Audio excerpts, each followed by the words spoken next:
சேலம் அம்மாபேட்டை மன்னார்பாளையம் பிரிவு சாலையில் தேமுதிக கேப்டன் 73வது பிறந்தநாளை முன்னிட்டு 2000 பேருக்கு அன்னதானம் ஆகஸ்ட் 31ஆம் தேதியான இன்று மதியம் 2 மணி அளவில் வழங்கப்பட்டது.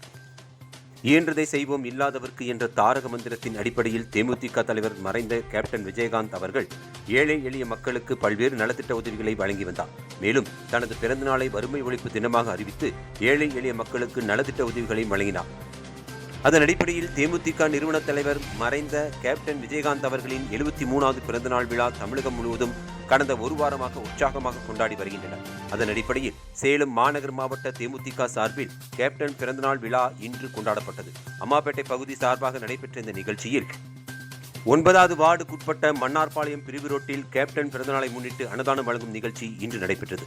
அம்மாபேட்டை பகுதி செயலாளர் செல்வகுமார் தலைமையில் நடைபெற்ற இந்த நிகழ்ச்சியில் மாநகர மாவட்ட செயலாளர் ராதாகிருஷ்ணன் சிறப்பு அழைப்பாளராக கலந்து கொண்டு கேப்டன் திருவுருவ படத்திற்கு மலர் தூவி மரியாதை செலுத்தினார். தொடர்ந்து 1000 பேருக்கு அன்னதானம் வழங்கப்பட்டது.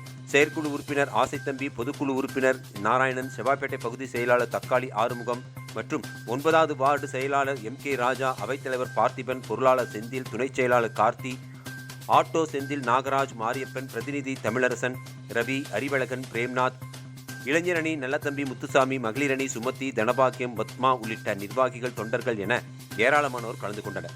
தொடர்ந்து வாய்க்கால்பற்றை, அள்ளிக்குட்டை, தாதம்பட்டி ஆகிய இடங்களில் கேப்டன் திருவுருவ படத்திற்கு மலர் தூவி மரியாதை செலுத்திய பின்னர் 1000 பேருக்கு அன்னதானம் வழங்கப்பட்டன. இன்று 9வது வார்டில் மட்டும் 4 இடங்களில் சுமார் 2000க்கும் மேற்பட்டோருக்கு கேப்டன் பிறந்தநாளை முன்னிட்டு அன்னதானம் வழங்கப்பட்டது. இதில் ஏராளமான பொதுமக்கள் கலந்து கொண்டு அன்னதானம் பெற்றனர்.